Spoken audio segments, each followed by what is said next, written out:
and bring you in. Yes. Yeah. I'll stand up. When I came in, I'm sorry I was late, I missed some of the beginning. But my concern is about the gentleman speaking about children in the museum, the education of children. Only a fortnight ago, I attended a conference. It was the BME conference, and there were well over about 150 or so, and it was mixed. But the director, who was giving a speech explaining all about the traces to Africa, as you said about the line, but then he told something for himself, his personal experience, and that got to me. He said his granddaughter went traveling away, and he was talking to her and so on, and he said, and out the blue she said, but Granddad, she saw how the Asian look in the different faces and so, but Granddad, why do you look like a monkey? He turned to her, how can you answer that?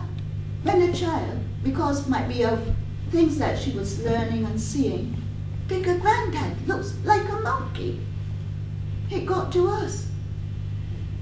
And then that education, it made me think why I am still here. I came for a purpose, happy-go-lucky, but it was through this racism that made me made a decision. This difference of races, of people, not looking deep down how you feel inside, how you share that feeling as human beings among each other. And from that experience, I've gone on and I've done things, if not academic. Personally, yourself, you do things. And what you do, you leave something for generations to see, whether it's been a painter, an artist, in various forms. From now, look at ourselves now. Let us be the nucleus. And look at that, what we can do as a people.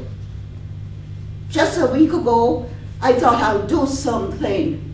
And I had a trip to listen to the Carnival Messiah. I've sung the Messiah for years. But this thing that got me out of that trip was beyond our vision. To see a couple, one's blind, husband and wife, and how they enjoy the music. The wife was blind, she couldn't see, but he never stopped still. And that quickened my heart. I felt that joy. I thought, till he'd done something for the disabled, for the able, helping the disabled. And that's what we've got to do. Thank you. Okay.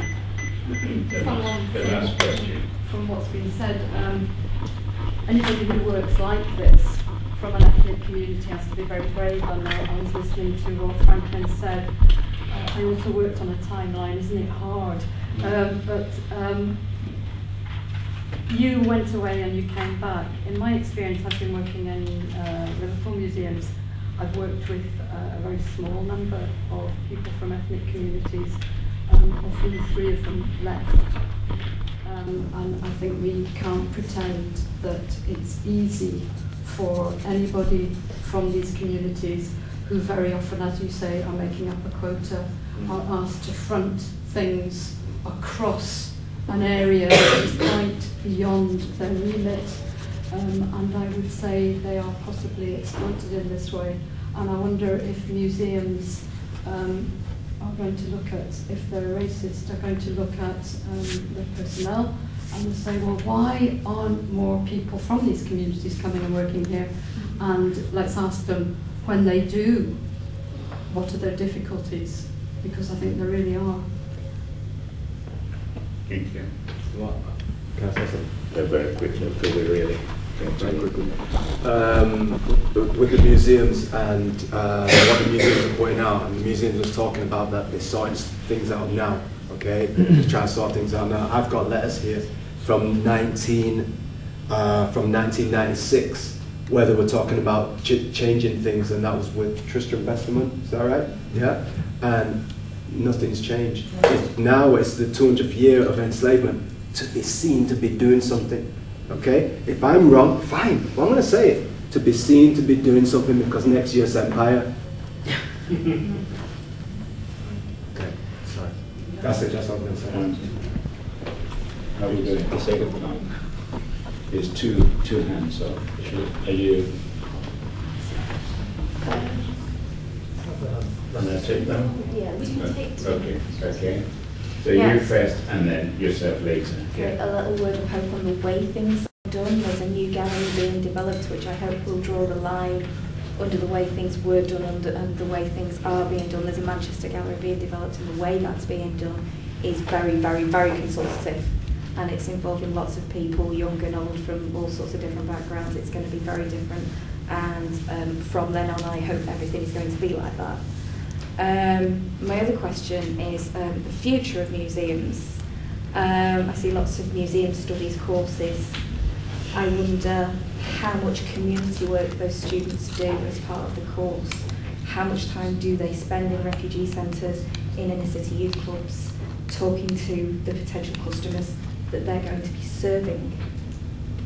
And I worry that it doesn't really seem to be any. Me personally, I would move all those courses into the community work department, because I think the only future of this sector is as community facilities, and I'd like to think that in the future people will think of themselves more as trustees and less as proprietors. And I think for the future of the workforce, that has got to happen, and they've got to act as role models to people out there as well. I've noticed that quite a lot of the talk today has been quite focused on a them and then us debate, and it seems very head-to-head between the public and the museum, quite aggressive and quite defensive. But we're not in that situation, well, that's historical. You know, historically we talked about them and us. I'm lucky, I'm born both them and us. I'm born in two sets of lives. I work within an institution, but I also don't work for them. I can see both sides of these stories, and there's absolutely no point in having this head-to-head debate in them and us terms. Like, as you were saying, we can move on from this now because we can see beyond that debate. We need to stop using those terms of reference when we address these subjects, because it won't get us any further.